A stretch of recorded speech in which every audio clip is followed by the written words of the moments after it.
Hello my YouTubers, welcome to the channel. Today we're going to talk about a Translift that we're building. I want to go over the fan on how to wire it. We get a lot of calls, people asking how to wire their fan up and which direction should it turn. I'm going to go over that today. I'm going to make it fast and simple. If I miss something or you have any questions, comment, subscribe, and I'll answer your questions the best I can. And if I have a machine in here, maybe I can make a video on that question. So the newer machines, they're running a relay. The older ones are not. So let's go over the relay ones first. When you go to O'Reilly's and buy a relay with a pigtail, usually they have 5 wires. They'll have one in the middle. Just cut it out. We're not going to be using it on this machine. So your load side of your relay that's going to be handling what you're turning on, like a fan, a light, anything with high amps. That's your load side, and it's going to be your 30 and 87. If you're looking at a relay, usually they have a marking on top or numbers next to the pigtails at the bottom. Keep in mind that 30 and 87 are your on and off legs. That's like a light switch in a house. What controls the relay is called the control side. That's usually those smaller wires, okay? Or usually if they're smaller wires, they are the control side. And they're usually at 86 and at 85, if I remember correctly. I don't want to tell you wrong. Yeah, 86, 85. And then there'll be, I think, like a maybe an 87A or something. That would be that middle one that we're not using, but let me not confuse you. So anyway, your 2 smaller wires of this particular relay set is a black and a white. That's what turns this thing on. That's the click you hear when you turn the key on or whatnot. If you do hear a click on a relay when you turn your key on, the fan's not working, check the fuse for the fan itself, or you can have a bad fan, but at least it tells you, hey, my relay is clicking. I do have control going to it. So the black will go to the ground. The white will go to a wire that's underneath the air breather on an EFI engine. On a carbureted engine, there's a yellow wire that hangs off the bottom by the starter. Let's look at this one real quick. This is a carbureted engine. There's a yellow wire down here. That yellow wire, this one's a thick one. That wire can go directly to the fan. However, put an inline fuse. You can go to O'Reilly's, any parts store and get an inline fuse like this one right here. Let's take a look here. Look at this guy here.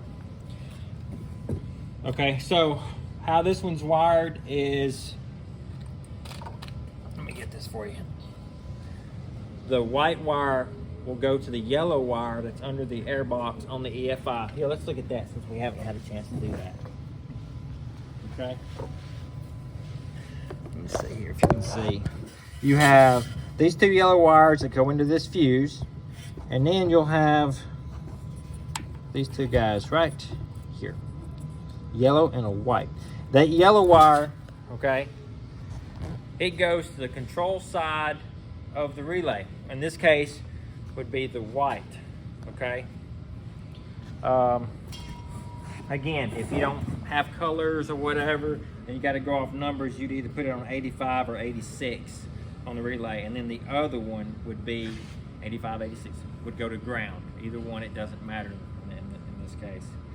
So the yellow wire will run the control of a relay on an EFI engine. The wire is too small. It cannot carry the amps of a fan. You'll blow the fuse, and if you want to be an idiot and put a bigger fuse in it, then you're going to start burning stuff up and you're going to have a bad day. On the carbureted models, they're using a pretty thick yellow wire, and in the old days, on the older machines, they wired that directly to the fan. Put a fuse in line, but it can go to the fan, no relay needed.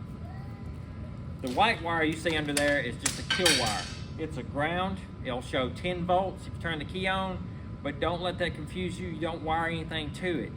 That is, if the engine's running and you ground that wire, it shuts the engine down. It's for the emergency stop. If you ever get an engine that won't start and you suspect something going on with your button, go under there, unplug that white wire from whatever harness it's hooked into, and if the engine starts, you know you have a ground problem somewhere between the engine and the emergency stop button. Back to it. So once you, where'd my relay set go? Here we go. Once you wire these 2 up, when you turn the key on, it should click. The red wire, in my case, I ran the red wire to my fan. you can run the blue wire to the fan. It doesn't matter which one. You're just completing the circuit with a relay. But run your fuse between the relay and the battery, okay? Don't run it between the relay and the fan, because if something happens between the relay and the battery, you're no longer protected if your fuse is not between that circuit, okay? So anytime you're doing any kind of electrical work, whatnot, I do a lot of wire harnesses, not just for Translift, boats, cars, planes, it don't matter. We always run our fuses as close to the battery as we can in case we have a problem with that circuit. It's not further up into the circuit. I seen one time somebody had an amplifier in their car and their fuse was in the trunk. And guess what? When they shut the door, because some people are stupid, they ran the wire through the door jamb and it pinched it. There was no fuse to help save the car, okay? It burned the wire up and it burnt the car up in the front. So just keep that in mind. Run the fuse between the relay and the battery. The control wire, the white wire in this case, or the yellow one that's going under the engine, that has its own fuse. So if you turn the key on, you don't have any power coming to this guy and this guy's not clicking, suspect that fuse. The fan, when they come on, they are, some people say they're reversible.